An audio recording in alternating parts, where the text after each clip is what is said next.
Well, welcome to episode number 252 of the Monday Money Tip Podcast, presented by Fully Funded Life.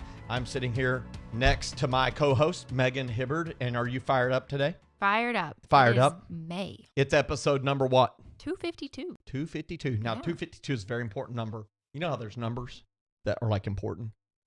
I'm going to give you one guess on why 252 is important to me. Because it was a highway close to my house in Indiana, Highway 252. Not sure why I didn't guess that. Just drive down and 252. So it's just weird seeing that number. Yeah. So in honor of Highway 252 and all the times I've driven on it, from Flat Rock. Do you know how that town got its name? It had a rock that was flat. No, it was really round, actually. No, I'm joking. No, it had us a bunch of flat rocks in the river there. And as I drive to Edinburgh and on down to Columbus or Franklin, to all my Indiana folks, shout out. All of them are Hoosiers, but I'm a Boilermaker by the grace of God. Go Purdue. So today we're going to talk about what? Yes. So this month we are talking about coaching.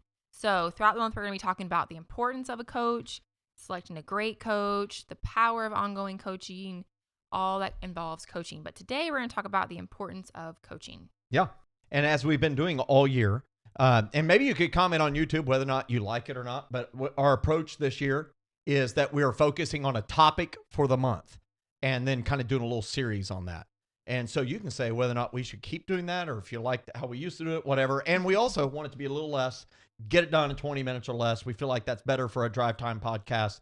So we hope that you're finding it very helpful, beneficial. And we're going to talk this, sometimes we talk about mechanics, do this, then this, then this. Others is more holistic, and that's what this is. It's about coaching. Yeah. And so coaching is really important. We're going to talk about why it is important. And I thought I'd start, Megan, by asking this question. You were an athlete in high school, and I was a wannabe athlete, I guess, but you participated in athletics. What was your athletic specialty? Yes. So in middle and high school, I did competitive cheer. Competitive cheer. I didn't cheer for like the school. I had a gym that I was a member of, and we did competitive, and we traveled and competed. Very high intensity, high. So I have some friends who are big in this, and I mean they travel all over. Did you travel all over? Yeah, some of my favorites. We went to like Disney, and we had competitions there, which was really fun. We went to Daytona. I always love the Florida ones because you're near the beach. Yeah. But yeah, we traveled a lot. We went to Baltimore. Kind of up and down. Did you go to nationals? Yeah. Yeah. I have lots of like shirts and blankets and jackets and all that kind of stuff, rings. And you taught me some terminology, like there's flyers. Mm-hmm. Like, were you a flyer? No, I was a back spot.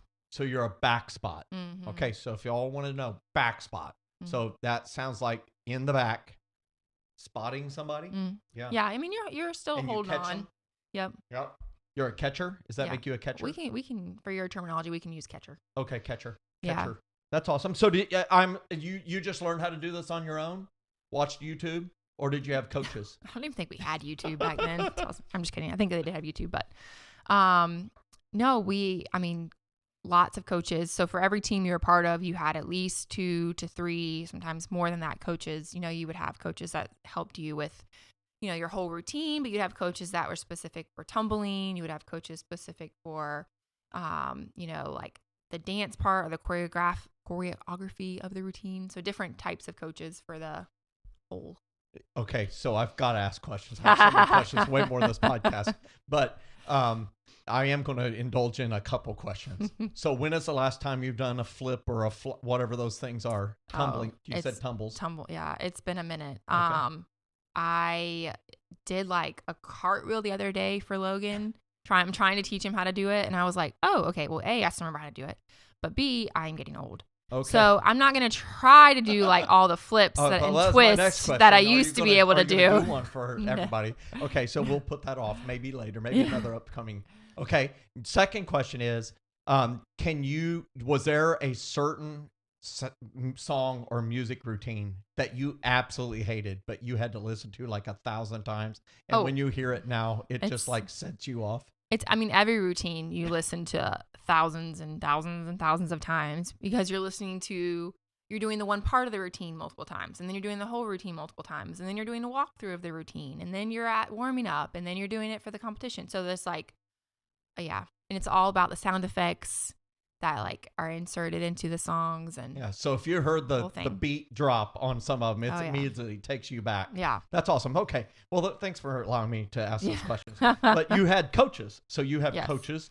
And I want you to like rapidly just name a great coach's name. What was one of the great coaches' names? Like one of your favorite coaches? I had a coach, his name was Chris. So we had a lot of, it was kind of a mix of like male and female, which is a nice combination. But I think when I like think back to good coaches that I had, I think some of the qualities would be like they were available. I wrote a bunch of them down because I didn't forget. Like they were available, they were encouraging, they pushed me to be great, and they pushed you to make progress. They showed up, they were consistent, they were always there. And so I think like when I look back, I think those things about like when I think good coaches. And then there's like the flip side of it of a bad coach. So maybe somebody who's always pointing out the negative or not very encouraging, not committed. So maybe they're not there as often. Or the worst was like the I can do it better mentality. So like, let me just show you how I would do it. And I'm like, not interested. You're not going to be on the mat. The rest of us are going to be on the mat, not you. And so I think it was like the ones that like kind of beat you down a little bit. It's not helpful. It's always pointing out the negative, always, like, you're not doing great. You're the donkey. Yeah, like nobody wants that. I guess you'll never get it. Yeah. Okay, so let me ask you this question. I think this is an important question. Is that the coaches that come to mind? I'm not going to ask you to name those that were less great, maybe not good, bad. Did others consider them to be great coaches or good coaches for them? Or was it pretty consistently like somebody that was a good coach, like in your eyes, was good for everybody, and somebody that was bad, like everybody kind of universally agreed that's a bad coach? I think it was that. Like everyone knew the good coaches, and that's the team you wanted to be on, because the teams were great, because the coaches were great. Obviously you have to have great players on a team, and you have to have great, in cheerleading, you want to have people that have the skills and that kind of stuff, but you also need the great coaches to help get you there. Yeah. Which I think is a huge lesson across the board. Yeah. On multiple different areas, and not just cheerleading. But yeah, I think everyone learns differently. So some people needed different ways to be spoken to. But I think the majority of people prefer to be encouraged and provided with practical steps. And, So I think that's really good. And, I had coaches, I played some basketball. I didn't play a lot of it. But I played in basketball tournaments through church league. I played a little bit for high school. And I remember distinctly having some good coaches. I distinctly remember one particular bad coach. And what I thought was interesting as I reflected on this, as we were preparing for this, that the bad coach, I feel like really to build on something you shared, they were not mentally in the game. And number two, I don't think they had experience with it. So as a result, our practices were basically running sessions, running lines. I don't know if you know what those are, where you run to the free throw line, run back, run the half court line back, run suicides. Suicides. Yeah, that's what we called them. And running lines, running suicides. And as a result, really didn't have any credibility with the team. And the team completely disrespected him. Completely disrespected him. And he continued to make profound life choices that made him not respectable, of which I will not share on the podcast. But here's what I know. It very clearly became clear there's good, there's bad. Yeah. And what I learned is there's lessons to be gained from each of them. That what makes someone a good coach, how could I apply that for myself if I'm coaching or helping others or teaching others? And if there's one who is bad, what can I learn that made them bad that I could avoid doing? Yeah. And so I just chose to be a lifetime learner, even though when you have a bad coach and not less than stellar coach, it's not enjoyable in the moment, in the meantime. But let's kind of move this towards, this word coaching, we're using coaching, but they have a lot of different titles and names. We came up with some of those names. Yeah. Like share some of those names. Yep. So it could be maybe a teacher, instructor, professor, mentor, or boss. Yeah. A boss. A boss. Right? Boss man, boss woman, mentor, professor, instructor, teacher, all those things that you just shared. So I think it's important to think about that because we don't always think of them as a coach, Right. but they are a coach. Mm-hmm.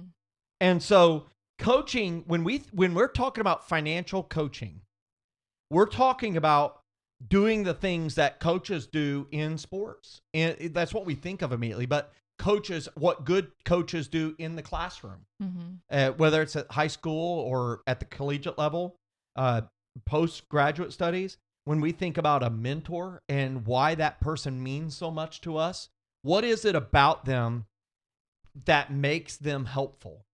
And so coaching provides a lot of things. We have a list of things that we've kind of thought of, and we would love to hear everybody else's thoughts. But when we think about financial coaching, or if we look at coaching in general, it applies to finances, but it applies to all types of coaching. Let's go through the words one by one. What's the first word that we kind of thought of? The first one is accountability. So it could also be discipline or consistency. Yeah. You mentioned this about your coaches, the ones who always show up. And I think that's important. You know, I have financial coaches in my life, and the financial coaches, it holds me accountable. You know, number one, I want my coaches to not be impressed is not the right word, but to be pleased with my progress. You know, I think coaches want to see their players make progress. They don't like seeing players that regress. They don't like seeing a player hear good, sound instruction and then completely just blow it off and decide to do their own thing. And so I think the reason why I've had more than a decade relationship with each of my financial coaches is because those coaches have given wisdom to me and I have chosen to employ it to the best of my ability. And as a result, that has built that relationship. And now I have the benefit of a decade-long relationship that has built this one-word, five-letter answer that really is valuable in a coaching relationship, and that's trust. And when there's trust, then that opens the door for accountability to happen. So let's explain this like with a fully funded life coach. We have financial coaches. What does accountability look like? Well, it looks like when you jump on a Zoom call, you can trust that what you share in that call isn't going to be broadcast on our Facebook platform. Right. That you can trust that you can share information and it stops right there. You can share private, personal finance. It's called personal because it is personal information, your income, right? Where the money's going, the debts that you have, the dumb decisions you've made and you haven't told too many people about them. You can share those and the coach is not surprised by them. Number one, if they are, they know how to take it in stride and not judge, but to accurately assess and help hold you accountable to move on from it. That to not allow you to stay there, to help you move forward. And that's why if you've ever done a coaching session with one of our team members, I very rarely do I meet with a person and say, hey, hey, set up another appointment when you're ready. I almost always encourage them to set up another meeting in a month because I know the value of establishing a coach. And I think people feel truly honored by that. And that builds trust. And the reason I want to meet again is because I plan to meet with them on a regular basis. We're planning to help people live fully funded lives. And if you're starting at zero, at rung zero, this might be a 7 to 10 year ride.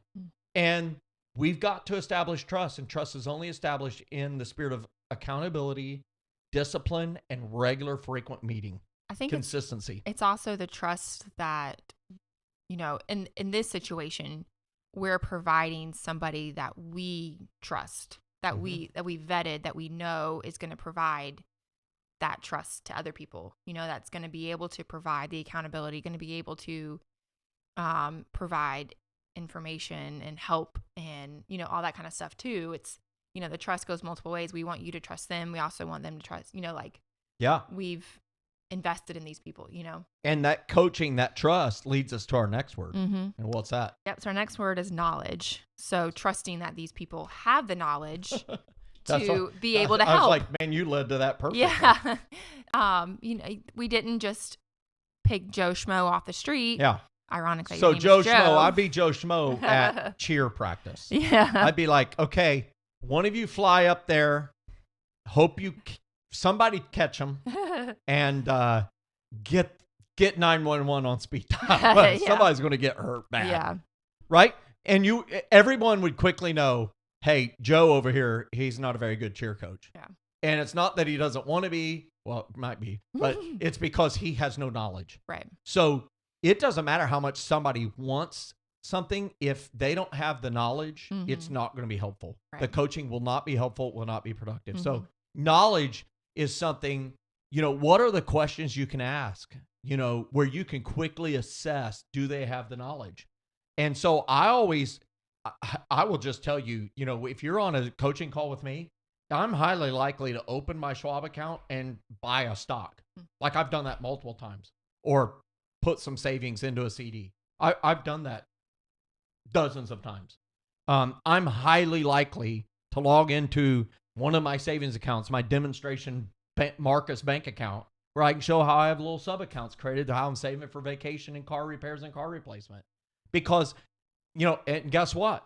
That demonstrates that I have knowledge of what I'm speaking about, because I'm showing them. Yeah. And when you have that knowledge, you want to encourage people. Yeah. So that's our next one, is encouragement. You want to be able to, hey, I have this knowledge. I want to share it with you. I want to encourage you. I want to push you in the right direction.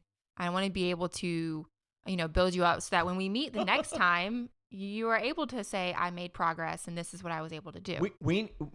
I would almost say almost more than knowledge, but it's not. But almost as important as knowledge is encouragement. Yeah. Because most of us know we need a budget. Most of us know that too much debt is bad. Most of us know we need to invest for retirement. But we are so intimidated by it that what we really need is encouragement, because most of us have made poor decisions at one point in time, or we don't know how. And encouragement goes a long ways. And we had one other word we wanted to share. Yep. So the last one is access. Yeah. You got to make sure that they're accessible. You mentioned that. Are they there? Do they show up? We got a lot of things that we wanted to share that maybe we can share in an upcoming episode, or we can share as notes. But, ultimately we would ask this question: is a coach a friend of yours? Is it going to be a friend? The answer is maybe. Right? You may not hang out with your coach, right? I don't know if you went and hung out with your coaches too much. I know I didn't. Is a coach an enemy? Well, sometimes you might feel like they are, because they're asking you to do things you may not just want to do in that moment. Right. But is a coach your colleague? Maybe.